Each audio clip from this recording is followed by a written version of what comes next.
নমস্কাৰ। সকলোলৈকে সাদৰ সম্ভাষণ জনাই পাঠ কৰিবলৈ লৈছোঁ মোৰ উপন্যাসিকা বিয়লিৰ ৰ'দালিৰ ৪ৰ্থ খণ্ড। বিমলে দেউতাকৰ চৌধুৰী গাৰ্মেণ্টছ মেনুফেকচাৰিং কোম্পানীৰ অফিচটোলৈ গৈ দেখিলে এই কেইদিনতে একেবাৰে ভগ্নাৱশেষত পৰিণত হৈছেগৈ। ডাঠ নীলা ৰঙত সোণালী আখৰেৰে লিখা ছাইনবোৰ্ডখনো বেকা হৈ ওলমি আছে। বেজাৰতহে যেন মূৰ দোঁ খাই গৈছে। মূল দুৱাৰত ওলমি থকা তলাটোত মামৰৰ চামনি পৰিছে। মালিক থকা আৰু নথকাৰ মাজত কিমান পাৰ্থক্য বুজাইহে বুজিব। এদিন কানুৱে অফিচৰ দুৱাৰত ত্ৰিশংকুৰ দৰে ওলমি থকা মামৰ লগা তলাটো ভাঙি ভিতৰ সোমায়েই সি হাও হাওকৈ কান্দি উঠিল। দাদা বৌৰ মৰমৰ বাবাটো অসহায় হৈ পৰিব বুলিয়েই ইমান দিনে বুকুত হেঁচি ৰখা কান্দোনটো বাহিৰলৈ উলিয়াই দিলে। ধূলিৰ চামনি আঁতৰাই প্ৰতীক দাদা বহা চকীখনত নাকটো গুজি অনুভৱ কৰিলে তেওঁৰ উপস্থিতি। তাৰ চকু পানীয়ে তিয়াই দিলে চকীখনৰ হেণ্ডেল। দাদাক জীয়াই থাকোঁতে এদিনো ভুমুকি নামাৰিলে সি। বিনীতা বৌৱে কেইবাদিনো কৈছিল, কানু অফিচলৈকো কেতিয়াবা পাক এটা মাৰিবি, কাম কৰিব বাৰু নালাগে, এনেই চাবলৈকে যাবি। সি তেতিয়া গুৰুত্বই নিদিলে। অলপো যদি চাই থ'লেহেঁতেন, 2-4টা কাম শিকি ল'লেহেঁতেন, তেন্তে আজি অন্তত তলা ভাঙিব নেলাগিলেহেঁতেন। কানুৱে মনৰ মাজতে জোকাৰ এটা মাৰি নিজকে কৈ উঠিল, বহুত কিবা হ'ব পাৰিলেহেঁতেন, কিন্তু এই হেঁতেনবোৰ ভাবি লাভ নাই। এতিয়া কিবা এটা কৰিবই লাগিব, ঠিকেই কিবা এটা কৰিবই লাগিব। কানুৰ দৈনন্দিন ৰুটিনত আৰু এটা কাম যোগ হ'ল। পুৱাৰ খোৱা বোৱাকে ধৰি সমস্ত জঞ্জাল সামৰি CGMCৰ দুৱাৰ খুলি ভিতৰে বাহিৰে সকলো সাৰি পুচি চাফা কৰে সি। বিনীতা বৌৰ দৰে নোৱাৰিলেও চেষ্টা কৰে আগৰ ৰূপ দিবলৈ। দাদা বৌৱে বেৰতে ওলোমাই পতা গণেশৰ থাপনাত ধূপ চাকি জ্বলাই প্ৰাৰ্থনা কৰে বহু সময়। তাৰ মাথো এটাই আশা, এটাই কামনা, তাৰ এই আকুল মিনতিত বিধাতাই এদিন চকু মেলি চাব। বৰ বেছি নালাগে, দাদা বৌৰ সাধনাৰ মন্দিৰটি যেন আকৌ সজীৱ হৈ উঠে। বিমলে পিছবেলা অসীমৰ স্কুলৰ হোমৱৰ্ক কৰায়, পঢ়া শুনা চায়, বুলিৰ লগত খেলে, তাইক পাৰ্কলৈ নিয়ে। এইবোৰ কৰি থকাৰ মাজত অনুভৱ কৰে কানু খুৰাৰ অভাৱ। ক'তনো যায় বাৰু। কামবোৰৰ ফাকে ফাকে সি ভাবি থাকে।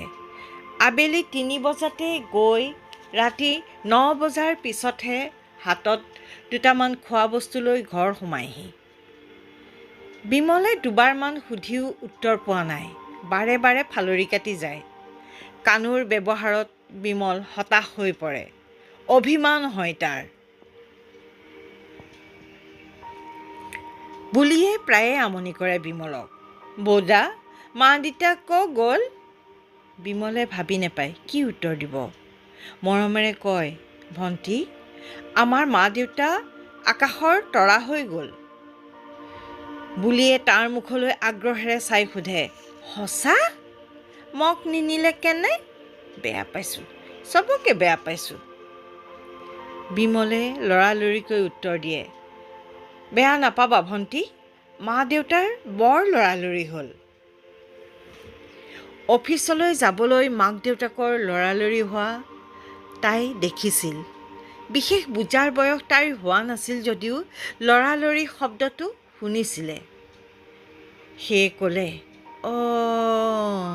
বৌদা মোক কেতিয়া নিব? মই যাম। একো নভবাকৈয়ে বিমলে ক'লে, যাবা বাৰু, এতিয়া ব'লা আমি তৰা চাওঁগৈ। বুলিয়ে আনন্দেৰে ক'লে, অঁ ব'লা। পৰিস্থিতিটো চম্ভালি ল'বলৈ বিমলৰ বৰ কষ্ট হৈছিল। অৱলীলাক্ৰমে কোন ঠাইলৈ যে যোৱাৰ কথা ক'লে মৰমৰ ভনীয়েকজনীক। অবাধ্য চকুপানীবোৰ হাতৰ ঠাৰিৰে মচি মচি সামৰিব নোৱাৰে সি। বুলিৰ গাৰ চোলাত মচিবলৈ মুখখন ঘঁহাই দিয়ে। বৌদাৰ মৰমৰ বুলিৰো মুখ পোহৰ হৈ উঠে। বিমলে তাইক আলফুলে কোচত লৈ বাৰান্দাৰ ষ্টেপতে বহি তৰা চাবলৈ ধৰিলে। বুলিয়ে টিপ টিপাই থকা তৰাবোৰলৈ চাই ফেকুৰি থাকিলে। আধা ফুটা মাতেৰে কৈ থাকিল মাজে মাজে, বেয়া পাইছোঁ, চবকে বেয়া পাইছোঁ। বিমলে ভায়েক অসীমকো সিহঁতৰ লগত বহিবলৈ মাতিছিলে, সি নাহিল।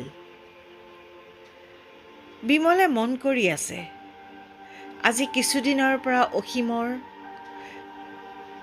কথাকাণ্ডবোৰ একেবাৰে নুবুজা যেন হৈছে। কিবা এটা যেন খিংখিঙীয়া স্বভাৱেৰে তাৰ গোটেই মানুহটোক সলাই পেলাইছে।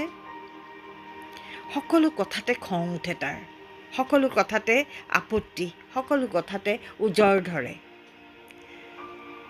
এদিন দুপৰীয়া সি দেখিছে স্কুলৰ পৰা আহোঁতে গেটৰ মুখতে ফুলি থকা ধুনীয়া নাৰ্জী ফুল এপাহ সি যি ধৰণে ছিঙিলে, তাৰ পাছত পাহিবোৰ এটা এটাকৈ এনেকৈ ছিঙিবলৈ ধৰিলে যে সেই সময়ত তাৰ মুখত যি হিংস্ৰতা প্ৰকাশ পাইছিল, সেই হিংস্ৰতা দেখি বিমলৰ ভয় লাগি গৈছিল।